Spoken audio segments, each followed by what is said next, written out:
Assalamualaikum warahmatullahi wabarakatuh, Bang Jan di sini. Di video kali ini saya akan membagikan tutorial cara menampilkan persentase baterai di HP Infinix Hot 70.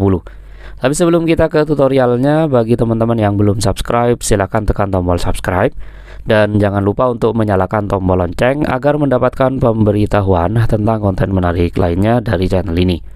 Oke, tanpa berlama-lama langsung saja kita ke tutorialnya. Untuk menampilkan persentase baterai di HP Infinix Hot 70, pertama kita bisa masuk ke pengaturan ya teman-teman, seperti ini. Setelah kita berada di pengaturan, kita scroll saja. Kita cari pilihan notifikasi dan bilas status. Nah, di sini ada pilihan notifikasi dan bilas status. Kita ketuk saja notifikasi dan bilas status seperti ini. Selanjutnya di notifikasi dan bilas status, di pilihan paling atas ya teman-teman, ada pilihan bilas status, kita ketuk saja.